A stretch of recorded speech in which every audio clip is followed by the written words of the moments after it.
Assalamualaikum warahmatullahi wabarakatuh. Alhamdulillahirabbil alamin allazi khalaqal mauta wal hayata liyabluwakum ayyukum ahsanu amala wa huwal azizul ghafur. Asyhadu an la ilaha illallah wahdahu la syarikalah wa asyhadu anna Muhammadan abduhu wa rasuluh. Allahumma fashalli wa sallim ala hadzal nabiyil karim wa ala alihi wa sahbihi rasulillahi ajma'in amma ba'du. Berjumpa kembali bersama saya di Samsudin Dayan Channel, penggiat dakwah satu ayat. Rasulullah SAW bersabda, "Balighu anni walau ayat." Sampaikanlah apa-apa yang dariku, kata Rasul, walaupun satu ayat. Para ikhwan dan akhwat, kaum muslimin dan muslimat yang dimuliakan Allah Subhanahu wa taala, semoga Anda semuanya berada dalam keadaan sehat walafiat dan selalu berbahagia bersama-sama keluarga. Allah Subhanahu wa taala berfirman dalam Al-Qur'an, A'udzubillahi minasyaitonir rajim. Bismillahirrahmanirrahim. Auzid 'alaihi warattil Qur'ana tartila. Di dalam terjemahan yang dikeluarkan oleh Departemen Agama Republik Indonesia, penggalan ayat yang berasal dari Surah Al-Muzammil ayat 4 ini diartikan, dan bacalah Al-Quran dengan perlahan-lahan. Ikhwan dan akhwat rahimakumullah, tentu terjemahan ini perlu kita pelajari lebih dalam sehingga kita tidak salah memahami. Karena sejatinya tidak setiap yang dibaca perlahan-lahan itu bermakna tartil. Dan tidak pula setiap yang tartil itu mesti atau harus benar-benar dibaca perlahan-lahan. Nah, di sini kita memerlukan penjelasan. Kalau kita pelajari lebih lanjut ya, dalam kaidah bahasanya, maka kita akan memahami penggalan ayat ini merupakan kalimat perintah ya, yang tegas. Ketegasan itu tampak pada kata perintahnya yang diulang ya, di akhir kalimat itu. Warattilil Qur'ana tartila. Ya. Maka paling tidak alternatif penterjemahan yang lain bisa kita artikan, dan tartilkanlah bacaan Al-Quran dengan benar-benar tartil. Ya. Nah, dari sini muncul pertanyaan, apa sesungguhnya makna tartil? Ya.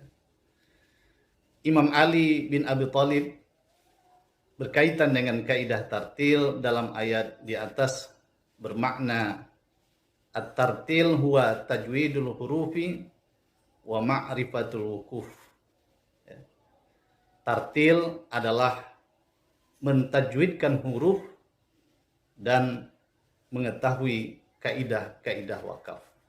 Nah, ini yang paling penting untuk kita ketahui, kita pelajari dengan baik supaya kita membaca Al-Quran dengan tartil, ya, dengan tajwid, ya, huruf-huruf yang tepat bacaannya, makharijul hurufnya, ya, dan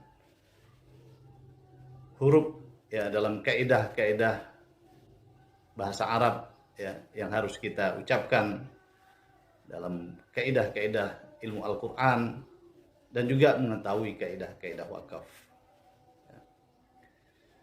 Mentajwidkan huruf itu berarti membaca huruf sesuai dengan tempat keluarnya huruf ya, dengan disertai sifat hak dan mustahaknya. Jadi ini yang perlu kita berguru ya dengan orang-orang yang paham ilmu tajwid. Hak huruf itu adalah sifat asli yang sentiasa menyertai huruf seperti hamas, jahar, syiddah, ya, rokhawah, qalqalah, dan sebagainya. Sedangkan mustahak huruf itu adalah sifat yang sewaktu-waktu menyertai huruf, ya. Sifat yang sewaktu-waktu menyertai huruf tertentu itu seperti sifat tafkhim, ya, suara tebal, tarkik, ya, suara tipis, dan hukum-hukum yang terjadi dengan sebab tarkib atau hubungan antar huruf atau huruf bertemu dengan huruf yang lain. Ya. Membaca Al-Quran dengan tajwid artinya kita harus membaca Al-Quran itu sebagaimana, ya, Al-Quran itu pertama kali diturunkan Allah Subhanahu wa taala kepada baginda Nabi Muhammad sallallahu alaihi wasallam, yang kemudian bacaan itu didengar oleh para sahabat, dan sahabat didengar oleh para tabi'in, dan kemudian dari bersambung kepada kita dari satu generasi ke generasi sehingga sampailah Al-Quran pada kita hari ini. Para ikhwan dan akhwat yang muliakan Allah Subhanahu wa taala,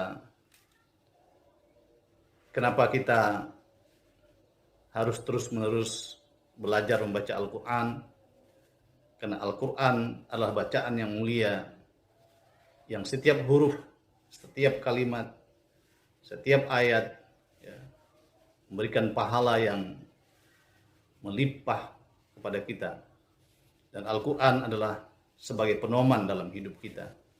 Membaca Al-Quran berarti kita sedang bercakap-cakap dengan Allah Subhanahu wa taala, karena Al-Quran adalah firman Allah yang secara langsung kita memperhatikan, mempelajari dan mendengarkan ayat demi ayat, kalimat demi kalimat dalam Al-Quran untuk kita pelajari sebagai pedoman dalam hidup kita ini.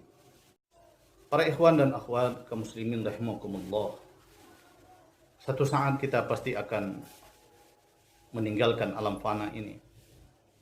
Kita akan menuju kampung akhirat. Kullu nafsin za'iqatul maut. Setiap yang bernafs, setiap yang bernyawa, setiap yang hidup akan mengalami kematian. Dan itu pasti datang kepada kita. Amal-amal kebaikan, amal-amal soleh yang akan menjadi bekal bagi kita dalam perjalanan yang panjang dan kehidupan yang kekal abadi itu. Semua perbuatan kita, ucapan kita, pendengaran kita, pandangan kita, perbuatan kita, amal-amal kita, baik yang buruk maupun yang baik, akan diperhitungkan oleh Allah Subhanahu wa taala seadil-adilnya, secermat-cermatnya. Dan disitulah keadilan akan kita temukan. Keadilan yang hakiki, keadilan pengadilan Allah Subhanahu wa taala. Tidak ada yang dapat membantu kita kecuali kebaikan dan amal soleh yang kita kerjakan. Pada saat itu, ketika manusia berkumpul di padang mahsyar, tidak ada anak yang bisa membantu ayahnya. Ayahnya tidak bisa membantu anaknya. Seorang suami tidak bisa menolong istrinya. Seorang istri tidak bisa menolong suaminya. Harta dan kekayaan tidak mungkin bisa membantu kita yang kita kumpulkan di atas dunia.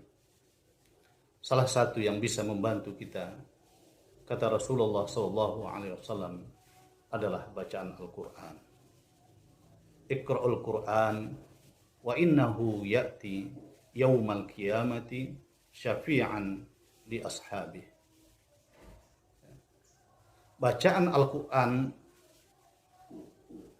kata Rasulullah SAW, Al-Quran yang kita baca pada saat kita hidup di dunia ini, itu akan memberikan pertolongan di yaumil qiyamah kelak.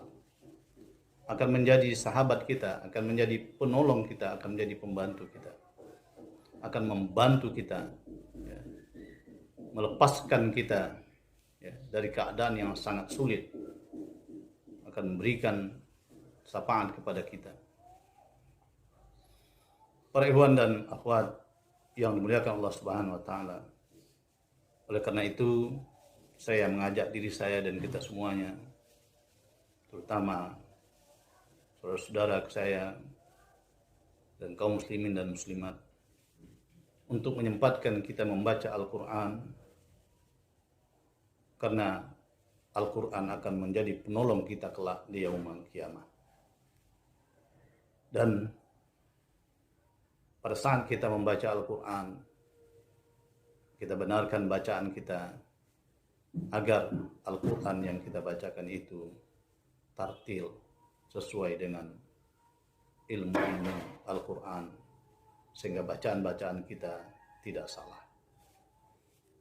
Dari hari ke hari seharusnya kita dapat memperbaiki bacaan Al-Quran kita. Oleh karena itu, mari kita sama-sama menjadikan Al-Quran sebagai bacaan harian kita, dan kita memahami arti dan maknanya, sehingga setiap Al-Quran yang kita baca itu terus-menerus akan menjadi pedoman dalam hidup kita. Semoga Allah Subhanahu wa taala memberikan bimbingan kepada kita sehingga hati kita mencintai Al-Quran dan membacanya, serta menjadikan Al-Quran sebagai pedoman dalam hidup kita. Terima kasih atas perhatian Anda semuanya. Semoga Anda selalu diberkahi Allah Subhanahu wa taala dan berada dalam keadaan sehat walafiat. Jangan lupa, ini saat pandemi belum berakhir, kita berdoa terus kepada Allah Subhanahu wa taala agar kita dijauhkan dari mara bahaya, terutama pandemi COVID-19 ini, dan Allah cepat angkat wabah ini dari negeri kita dan dari negeri-negeri yang lain. Demikian yang dapat saya berbagi melalui channel ini. Semoga ada manfaatnya. Nasrullah fatin qarib wa basirul mu'minin wa billahi taufiq wal hidayah. Wassalamualaikum warahmatullahi wabarakatuh.